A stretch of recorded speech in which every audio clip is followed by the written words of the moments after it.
Pajangan billboard sepanjang jalan selama 2 bulan ini menghiasi pemandangan keindahan sebuah wilayah. Terasa ada tambahan sambal yang kepedesan. Waktu 1-2 gambar berada di sebuah wilayah sih kayaknya oke-oke aja. Tetapi ketika ribuan gambar berwajah tokoh warna merah dan kuning di mana-mana sepanjang jalan, kok jadi pedes mata ngelihat jadinya. Billboard merah dan kuning bertebaran dan yang pastinya warna merah yang lebih banyak. Bagi pakar komunikasi publik, kita paham mereka ditugaskan memperkenalkan jago mereka ke publik. Pertama, memperkenalkannya dulu, baru setelah itu dibangun citranya. Itu tahap nomor berikutnya. Begini deh, biar masyarakat paham bagaimana cara membuat otak Anda diubah belief sistemnya, semua itu ada ilmunya. Awalnya Anda mungkin tidak kenal dengan orang yang dipajang itu, lalu diperkenalkan, lalu akan diubah citranya agar Anda suka. Otak kita memang mudah diubah sesuai maunya pemrogram selama ada kunci yang dikerjakan, yaitu pengulangan, diperbanyak dan diulang-ulang. Ingat kata-kata Hitler, create a big lie, repeat it, eventually they will believe. Ciptakan sebuah kebohongan besar, ulang-ulangi,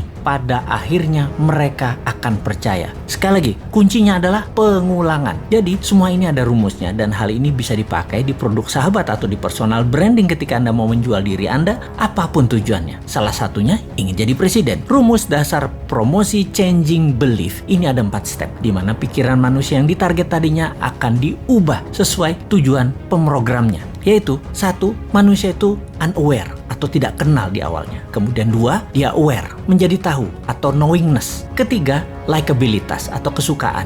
Keempat, trust atau percaya. Catatan penting, trust adalah kunci pemilih akan mencoblos dan inilah hasil akhir yang ditarget. Kembali ke cara jualan. Billboard bisa sekali membuat level 1 ke level 2 dan itu mudah, no issue. Seninya adalah dari nomor 2 ke nomor 3. Membuat orang tahu tadi menjadi suka. Ini nggak gampang karena perlu pengulangan. Suka itu masalah image, citra diri, dan di sini tim kampanye akan membuat sebuah program berikutnya. Setelah suka, bukan berarti langsung dipilih, namun ketika trust didapat atau kepercayaan didapat, barulah orang memilihnya. Sekali lagi, inilah yang jadi hasil akhir di mana otak Anda yang ditarget itu harus percaya. Dapat kita lihat sekarang, semua yang memajang dirinya agar menjadi terkenal atau knowingness-nya tinggi, bisakah dibarengi dengan tingginya nilai kesukaan? Bagaimana caranya? Kita lihat cara kerja tim kampanye yang akan memframing masyarakat. Rasanya sulit kalau hanya pakai narasi, harus pakai karya. Kalau prestasi dengan award atau penghargaan itu sudah kuno. Dapat gelar ini, itu juga itu cara lama. Sulit menaikkan kesukaan dengan cara-cara seperti itu. Sekarang, anak generasi IG dan generasi TikTok nggak bisa dengan cara itu. Beda mereka itu.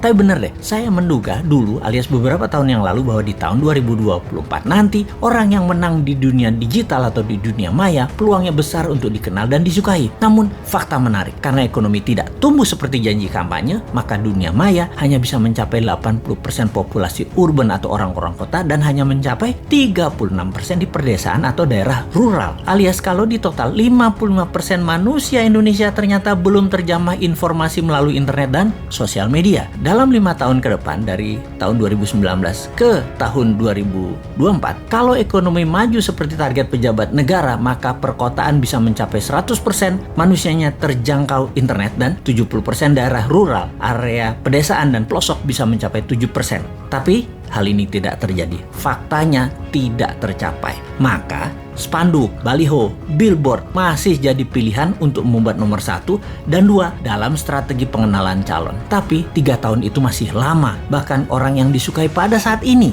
dalam 3 tahun lagi bisa jadi tidak disukai dan bisa saja ada orang baru yang muncul langsung lebih disukai banyak orang. Sahabat semua, di sini kita mengingatkan, bersiaplah dengan pengulangan citra positif para petarung di 2024 yang memang sedang mencari popularisme. Semoga Anda tetap dalam keadaan sadar bernegara yang berdaulat, tidak seperti pemimpin 20 tahun terakhir ini arah bernegaranya yang miring ke sana, miring ke sini. Walau pengulangan tadi masif, terprogram, terstruktur, selama Anda dibekali akal sehat, ya tetap bisa memilih yang akan membuat Indonesia tahun 2045 menjadi negara superpower, bukan jadi negara budak seperti selama ini. Kita tetap menantang mereka yang akan manggung dengan konsep bernegaranya seperti bagaimana prioritas luar negerinya. bagaimana UKM-nya, bagaimana kesehatan masyarakatnya, bagaimana punyakah kekuatan penggentarnya, tegas dengan orang korupsi sampai hukum mati juga bandar narkoba, dan bagaimana agar pemerataan pendapatan masyarakat dengan oligarki diberangus. Ada nyali nggak untuk mengerjakan semua itu? Masa hanya ada satu orang bosman aja yang tersedia, yaitu Putinnya Indonesia, yang kayaknya sih lengkap konsepnya. Ya, gak pantas lah orang bodoh ngaku pinter itu untuk ikut menari di 2024.